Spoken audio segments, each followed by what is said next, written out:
കേസുകൾ പിൻവലിച്ചിട്ടില്ല, അഫിഡവിറ്റ് തിരുത്തിയിട്ടില്ല, സ്വരാജ് തിരുത്തിയിട്ടില്ല, ആക്ടിവിസ്റ്റുകളെ കൊണ്ടുപോയത് തെറ്റാണെന്ന് ഏറ്റു പറഞ്ഞിട്ടില്ല. പിണറായി വിജയൻ പോലും ശബരിമല തന്ത്രിയെ കുറിച്ചിട്ട് പറഞ്ഞത് ആക്ഷേപകരമായ പ്രസ്താവനയാണ്. ഇത് നിരന്തരം നടത്തിക്കൊണ്ടിരുന്ന ആളുകൾ ഒരു സുപ്രഭാതത്തിൽ ഈ ശബരിമല ആഗോള സംഗമം നടത്തുന്നു, ഇത് അവിടുത്തെ മാസ്റ്റർ പ്ലാന് വേണ്ടിയിട്ടാണ്, ആലോചന യോഗമാണെന്നൊക്കെ പറഞ്ഞിട്ട് അതും പൊളിഞ്ഞില്ലേ. കസേരകളെ പറയുന്ന ആളില്ലാതെ വരുന്നപ്പോൾ അത് AI ആണെന്ന് പറയാം. AI എന്ന് പറഞ്ഞാൽ ആളില്ലാത്ത കസേര എന്നാണ് നമുക്ക് മനസ്സിലാക്കാൻ പറ്റുക. അതിൻ്റെ അർത്ഥം ഇതിൽ ഈ CPM കണ്ടത് അയ്യപ്പനും കണ്ടിട്ടുണ്ട്, അതുകൊണ്ട് ആഗോള സംഗമം പൊളിഞ്ഞു പോയത്. അപ്പോൾ ആരെ കൊണ്ടാണ് ഈ സംഗമത്തിലേക്ക് വരുന്നത്? അതായത് ചാവറയച്ചൻ്റെ കാലത്ത്, അല്ലെങ്കിൽ ശ്രീനാരായണ ഗുരു, ചട്ടമ്പി സ്വാമികൾ, അതുപോലെ നമ്മുടെ എല്ലാ നവോത്ഥാന നായകരും, അയ്യങ്കാളി ഉൾപ്പെടെയുള്ള നവോത്ഥാന നായകര് ഉഴുതുമറിച്ചിട്ട് നവോത്ഥാനത്തിന്റെ വിത്ത് വിതച്ച ഈ കേരളത്തിന്റെ മണ്ണിൽ ഇന്ന് നവോത്ഥാന സമിതിയുടെ ചെയർമാൻ സ്ഥാനത്തിരിക്കുന്ന വെള്ളാപ്പള്ളി നടേശൻ. ഗുരുവചനങ്ങളുടെ നേർവിപരീതമായിട്ടുള്ള ജീവിതം നയിക്കുന്ന ഒരാളെ ആണ് നവോത്ഥാന സമിതിയുടെ ചെയർമാനാക്കി വെച്ചിരുന്നത്. കേരളം കണ്ടതിൽ വെച്ച് ഏറ്റവും വലിയ വർഗീയവാദിയായിട്ടുള്ള വെള്ളാപ്പള്ളി നടേശൻ എന്ന് പറഞ്ഞ വ്യക്തിയെയാണ് ഞാൻ അഡ്രസ് ചെയ്യുന്നത്. SNDPയുടെ യോഗം ജനറൽ സെക്രട്ടറി എന്നുള്ള പൊസിഷനിങ് വെള്ളാപ്പള്ളി നടേശൻ എന്ന് പറഞ്ഞ വ്യക്തി 80 വയസ്സിനധികമായിട്ടും ഇത്രയും വർഗീയ വിഷം തുപ്പിക്കൊണ്ടിരിക്കുന്ന, ഓരോ നിശ്വാസത്തിൽ പോലും കേരളത്തിലേക്ക് ഇതുപോലെ വർഗീയ വിഷം വമ്പിച്ചുകൊണ്ടിരിക്കുന്ന ഒരു വ്യക്തിയുടെ കൈ പിടിച്ചുകൊണ്ട് 1-ാം നമ്പർ കാറിൽ പിണറായി വിജയൻ എന്ന് പറയുന്ന CPMന്റെ മുഖ്യമന്ത്രി ഇറങ്ങി വരിക, കൈ പിടിച്ച് സ്റ്റേജിൽ കയറ്റുക. ഇത് കേരളത്തിന് കൊടുക്കുന്ന സന്ദേശം എന്താ? PC ജോർജ് നടത്തുന്ന, കാസയും PC ജോർജ് നടത്തുന്ന വർഗീയ വിഷലിപ്തമായിട്ടുള്ള സന്ദേശങ്ങൾ, അവർക്കെതിരെ നടപടി എടുക്കുന്നില്ല. ശശികലയെ പോലുള്ള ആളുകൾ, RV ബാബുവിനെ പോലുള്ള ആളുകൾ, സുഗതനെ പോലുള്ള ആളുകൾ, പ്രതീഷ് വിശ്വനാഥനെ പോലുള്ള ആളുകളൊക്കെ സംഘപരിവാറിന് വേണ്ടി ചെയ്യുന്ന കാര്യങ്ങൾ തന്നെയാണ് വെള്ളാപ്പള്ളി നടേശനും PC ജോർജും ഒക്കെ കേരളത്തിൽ ചെയ്തുകൊണ്ടിരിക്കുന്നത്. ഇവരെ പിന്തുണച്ചുകൊണ്ട്, ഇവർക്കെതിരെ കേസെടുക്കാൻ പോലും ഒരു വകുപ്പില്ല എന്ന് പറയുന്ന ആഭ്യന്തര വകുപ്പിന്റെ മന്ത്രിയായിട്ടുള്ള പിണറായി വിജയൻ അദ്ദേഹത്തിന്റെ കൈപിടിച്ച് കയറ്റിക്കൊണ്ട് കയറി വരിക. നവോത്ഥാനമാണ് കേരളത്തിൽ നടക്കുന്നത്. നവോത്ഥാനത്തിൽ നിന്ന് നരബലിയിലേക്ക് പോകുന്നത് പിണറായി വിജയൻ ഭരിക്കുന്ന കാലത്താണ്. നരബലി നടത്തിയത് ഒരു CPM കാരനാണ്, എളന്തൂർ നരബലി. അപ്പോൾ ഹൈക്കു കവിതകളൊക്കെ എഴുതുന്ന ആളായിരുന്നു. അയാളാണ് രാത്രിയുടെ മറവിൽ നരബലി നടത്തി നവോത്ഥാന മതിലിൽ പങ്കെടുത്ത ആളാണ്. നവോത്ഥാന മതിലിൽ പങ്കെടുക്കുന്നു. അപ്പൊ ഞാൻ പറയുന്നത്, പിണറായി വിജയൻ ഒരുപാട് ആദർശങ്ങൾ പറയുന്നുണ്ട്. കഴിഞ്ഞ ലോക്സഭാ തെരഞ്ഞെടുപ്പിന് മുമ്പ് മധുരയിലെ പാർട്ടി കോൺഗ്രസിൽ പങ്കെടുത്തുകൊണ്ട് കഫിയ അണിഞ്ഞു നിന്നു. ഇപ്പോ അടുത്ത ഇലക്ഷന് മുമ്പ് ഇവർ കാവി പുതയ്ക്കും, കാഷായം പുതയ്ക്കും, പലതും കാണും. ഇതൊക്കെ സ്വാഭാവികമാണ്. ജയിക്കാൻ വേണ്ടിയിട്ടുള്ള അവസാന കൂട്ടക്കരച്ചിലായിട്ട് കണ്ടാൽ മതി. ഇനി ഇവർ വായിച്ചത് ആരുടെ ആശംസാ പത്രിക? ഇന്ത്യയിൽ എത്രയോ മുഖ്യമന്ത്രിമാരുണ്ട്, ഇന്ത്യ മുന്നണിയിൽ തന്നെ എത്രയോ മുഖ്യമന്ത്രിമാരുണ്ട് അല്ലെ? തെലങ്കാനയിൽ കോൺഗ്രസിന്റെ മുഖ്യമന്ത്രി, കർണാടകയിൽ കോൺഗ്രസിന്റെ മുഖ്യമന്ത്രി, അപ്പുറത്ത് നമ്മൾ ജാർഖണ്ഡിലെ ഇന്ത്യ മുന്നണിയുടെ മുഖ്യമന്ത്രി, അതുപോലെ ഈ തമിഴ്നാട് മുഖ്യമന്ത്രിയുണ്ട്. ഇങ്ങനെ ഇന്ത്യയിൽ എത്രയോ ഇന്ത്യ മുന്നണിയുടെ മുഖ്യമന്ത്രിമാരുണ്ട്. പഞ്ചാബിൽ ആം ആദ്മി പാർട്ടിയുടെ മുഖ്യമന്ത്രിയുണ്ട് അല്ലേ? അപ്പോ ഹിമാചൽ പ്രദേശിൽ കോൺഗ്രസ് മുഖ്യമന്ത്രിയുണ്ട്. മറ്റൊരു മുഖ്യമന്ത്രിയുടെയും ആശംസാ പത്രിക അഭിമാനത്തോടെ വായിക്കാത്ത ദേവസ്വം ബോർഡ് മന്ത്രി VN വാസവൻ. ഈ VN വാസവൻ യോഗി ആദിത്യനാഥിന്റെ ആശംസാ പത്രിക വായിക്കുന്നത് നമ്മൾ കണ്ടില്ലേ? അത് കൊടുക്കുന്ന സന്ദേശം എന്താ? ഞാൻ കുറേ കാലങ്ങളായി പറയുന്ന ഒരു കാര്യമുണ്ട്. കേരളത്തിലെ ആദ്യത്തെ RSS കാരനായിട്ടുള്ള മുഖ്യമന്ത്രി പിണറായി വിജയനാണ്. സംഘപരിവാറുകാരനായിട്ടുള്ള മുഖ്യമന്ത്രി പിണറായി വിജയനാണ്. കാരണം കേരളത്തിലെ പോലീസിന്റെ 9 വർഷത്തിലധികമായിട്ടുള്ള നയപരിപാടികൾ കണ്ടാൽ നമുക്ക് പിണറായി വിജയനാണോ വത്സൻ തില്ലങ്കേരിയാണോ ആഭ്യന്തര വകുപ്പ് മന്ത്രി എന്ന് സംശയം തോന്നിപ്പോ. ഒരു കറുത്ത തൊലിയുള്ള സ്ത്രീ, ദളിത് സ്ത്രീ ബിന്ദു പോലീസ് സ്റ്റേഷന്റെ വരാന്തയിൽ 10-21 മണിക്കൂർ ഇരുന്നത് എന്തിന്റെ പേരില? കള്ളക്കേസിൽ പെട്ടതിന്റെ പേരില. ഒരു കറുത്ത സ്ത്രീ കാണുമ്പോൾ കള്ളക്കേസിൽ പെടുത്താമെന്ന് പോലീസിന് തോന്നുന്നത് എങ്ങനെയാ? അപ്പോ ഇതിങ്ങനെ നിരന്തരം നടക്കുന്നുണ്ട്. അതേ ആ നിർത്തിന്റെ പേരിൽ വിനായകൻ എന്ന് പറയുന്ന ഒരു യുവാവിനെ, അതെ, അവൻ ആത്മഹത്യ 18ഓളം ചെറുപ്പക്കാർ മനുഷ്യർ പോലീസ് സ്റ്റേഷന്റെ അകത്തും 10-35ഓളം മനുഷ്യർ പോലീസ് സ്റ്റേഷന്റെ പുറത്തും പോലീസിന്റെ അതിക്രൂരമായിട്ടുള്ള വേട്ടയ്ക്ക് വിധേയമായി മരണപ്പെട്ടിട്ട് ഇവരൊക്കെ ആരാ?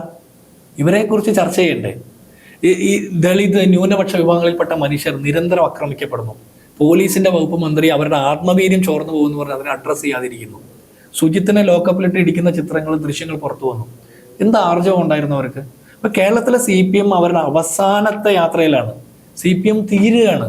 ആ തീരാൻ പോകുന്ന സമയത്ത് അവസാനം കൈകാലിട്ട് അടിക്കുമ്പോൾ കിട്ടുന്ന പിടിവള്ളിയിലേക്കാണ് സാമുദായിക നേതാക്കന്മാരുടെ വിരൽത്തുമ്പിൽ തൂങ്ങിക്കൊണ്ട് ഒരിക്കൽ കൂടി അധികാരത്തിൽ വരാൻ പറ്റുമെന്ന് ശ്രമിക്കുന്നത്. ഒരിക്കലും വരില്ല. കാരണം അതാത് സമുദായങ്ങളിലുള്ള സാധാരണ മനുഷ്യർക്ക് ഇവരെന്ത് കൊടുത്തു? സമുദായ നേതാക്കന്മാർക്ക് പറയും. സാധാരണക്കാരായിട്ടുള്ള സമുദായ അംഗങ്ങൾക്ക് എന്ത് കൊടുക്കാൻ സർക്കാരിന് പറ്റി, അത് മറുപടി പറയേണ്ടി വരും. ഇതെല്ലാം കണ്ടുകൊണ്ടിരിക്കുകയല്ലേ. ഇപ്പോൾ എറണാകുളം അങ്കമാലി അതിരൂപതയിലെ വിശ്വാസവുമായി ബന്ധപ്പെട്ട ആചാരങ്ങളുമായി ബന്ധപ്പെട്ട തർക്കത്തിൽ ഒരു വിഭാഗത്തെ പോലീസ് കയറി അതിക്രൂരമായിട്ട് ആക്രമിച്ചു അല്ലേ. നമ്മുടെ വിഴിഞ്ഞത്ത് അവിടുത്തെ യൂജിൻ പെരേര അടക്കമുള്ള അച്ഛനെ അടക്കമുള്ള ആളുകളെ പ്രതി ചേർത്തു, ബിഷപ്പിനെ അടക്കം പ്രതി ചേർത്തു. വലിയ കലാപകലുഷിത സാഹചര്യമുണ്ടായി.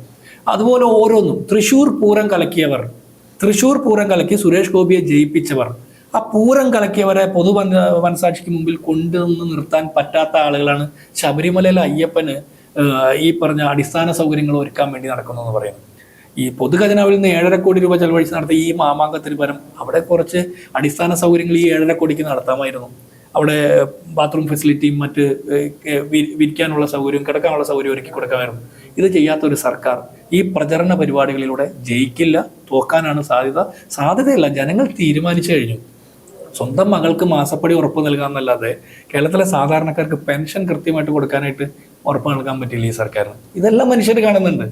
അയ്യപ്പനായാലും അർത്തങ്കൽ പള്ളിയിലെ സെബസ്ത്യാനോസ് പുണ്യാളനായാലും വാവരായാലും എല്ലാം കാണുന്നുണ്ട്.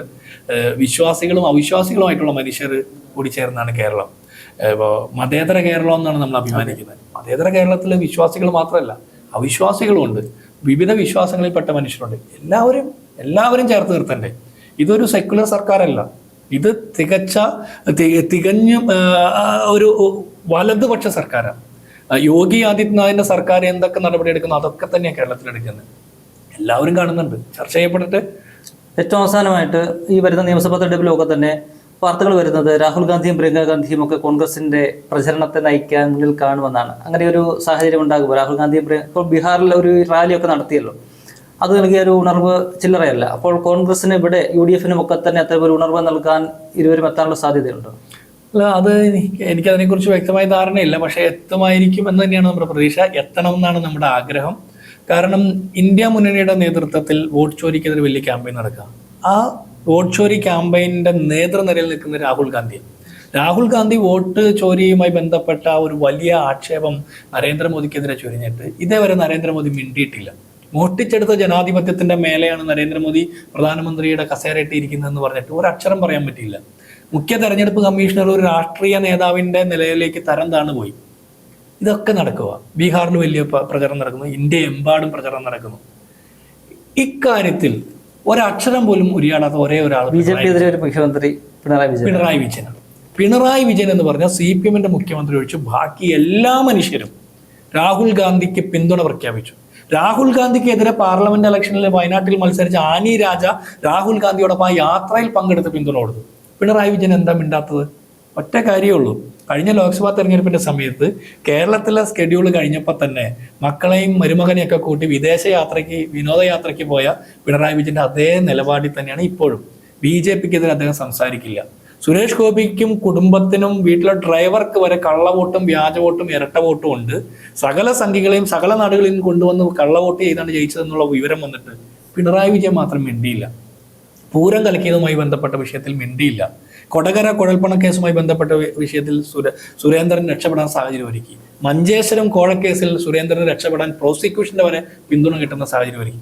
ഇതെല്ലാം ചെയ്യുന്ന പിണറായി വിജയനാണ് കേരളത്തിലെ വോട്ട് ചോരിയുടെ ഒരു പ്രധാന കണ്ണി എന്ന് പറയുന്നത്. കാരണം കാലങ്ങളായിട്ട് CPM കേരളത്തിൽ ചെയ്യുന്ന മരിച്ചവരെ പോലും കൊണ്ടുവന്ന് വോട്ട് ചെയ്യിപ്പിക്കുന്ന CPM-ന്റെ മാജിക്ക ഇന്ത്യയെമ്പാടും BJP നടപ്പാക്കിയത്. അപ്പോൾ പിണറായി വിജയന് വോട്ട് ചോരിയെക്കുറിച്ച് പറയാൻ പറ്റാത്തിടത്തോളം കാലം രാഹുൽ ഗാന്ധിയെ പോലെ പ്രിയങ്ക ഗാന്ധിയെ പോലെയുള്ള ഇന്ത്യ മുന്നണിയുടെ ഇന്ത്യയിലെ സാധാരണക്കാർ അഭിമാനമായിട്ടുള്ള നേതാക്കന്മാർ കേരളത്തിൽ UDF-ന് വേണ്ടി പ്രചരണത്തിന് വരും. പിണറായി വിജയന് പിന്നെ ഒന്നും പറയാൻ പറ്റില്ല.